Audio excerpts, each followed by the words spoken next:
Donc voilà ce que vous allez faire. Vous allez taper Vintage Car et Public Domain entre guillemets.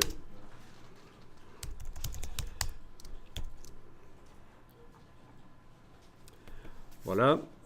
Et on va aller chercher l'image d'une voiture en couleur. Alors, non, vous n'êtes pas obligé ici de limiter la recherche. Alors, on va essayer de trouver une image d'une voiture qui n'est pas trop difficile à détourer, parce qu'en fait, vous allez devoir la détourer. Une image en couleur. Ok, celle-là a l'air d'être pas mal. C'est pas très précis, mais c'est bien. Prenez ça. Donc, Vintage Car, Public Domain, entre guillemets. Et vous devriez trouver l'image qui est là. Donc, ce qu'on va faire ici, c'est augmenter le nombre de pixels pour améliorer la qualité. Ensuite, détourer la voiture pour éliminer le décor. Et ensuite, on va faire différentes couleurs de voitures et les récupérer dans InDesign. Au départ d'un seul fichier, récupérer ça dans InDesign. Est-ce que tout le monde a réussi à trouver la voiture?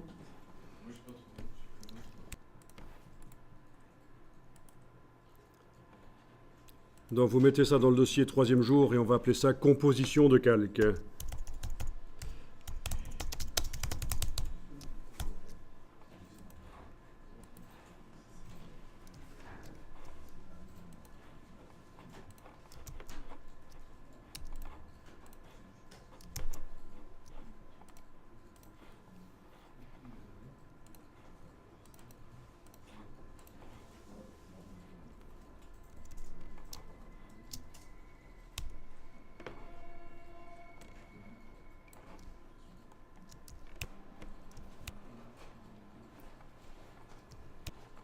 Bon, quand vous comparez la voiture qui apparaissait dans le navigateur et la voiture dans Photoshop, est-ce que vous voyez une différence de couleur? Est-ce que vous voyez qu'elle est un peu plus vive dans Photoshop? On a perdu, oui. La couleur n'est pas la même. Chez vous, sur votre écran, vous le voyez aussi? Bon, ça c'est typique. C'est des images qui viennent du web et elles n'avaient pas de profil incorporé. C'est-à-dire que dans le fichier de l'image, il n'y a pas quelque chose qui indique que c'est fait pour du sRGB. Bon, ben pour récupérer les couleurs telles qu'elles apparaissent sur le web, si ça vous intéresse, parce que ce n'est pas toujours le cas. Parfois, les couleurs changent et tiens, on trouve que c'est mieux. Mais pour avoir les couleurs telles qu'elles apparaissaient dans le navigateur, vous allez faire ça. Menu Édition, attribuer un profil. Édition, attribuer un profil. Et il faut attribuer le profil sRGB. Et du coup, les couleurs devraient être semblables à ce qu'elles sont sur le navigateur. Si vous attribuez un autre profil comme le Profoto, c'est pas la même chose évidemment, c'est pas une image qui est faite pour le Profoto. Le NTC non plus, etc. Bon, c'est vraiment le sRGB. Édition, attribuer un profil. Donc voilà, bonne astuce pour récupérer les couleurs vraiment telles qu'elles étaient dans le navigateur. Indiquer à Photoshop qu'il s'agit d'une image pour le web. Alors une fois que vous avez fait ça, vous allez enregistrer l'image au format Photoshop.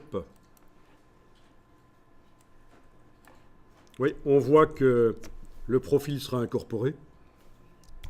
Donc ça, la prochaine fois qu'on ouvre cette image dans Photoshop ou d'autres logiciels qui sont capables de détecter les profils couleurs, elle s'ouvrira avec les bonnes couleurs.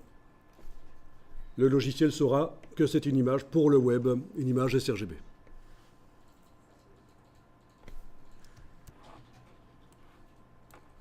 Ok, je vous montre ici, ne faites pas, je vous montre juste, je vais aller chercher le dossier avec cette image.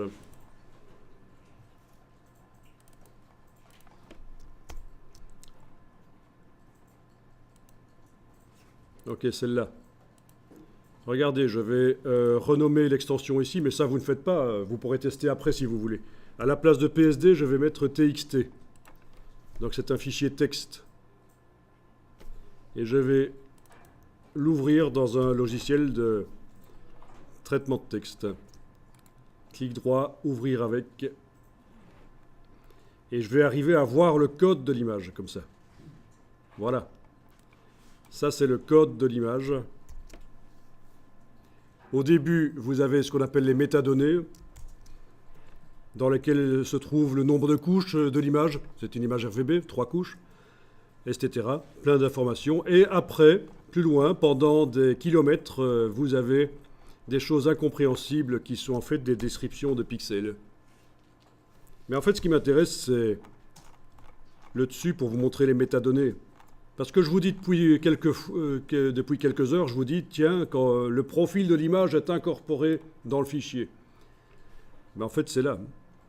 Il est indiqué à un certain endroit le profil de l'image. Alors, le tout, c'est d'arriver à trouver. Voilà. En faisant une petite recherche sur le mot sRGB, je suis tombé sur l'indication là dans les métadonnées que le profil de l'image, c'est sRGB. D'accord ?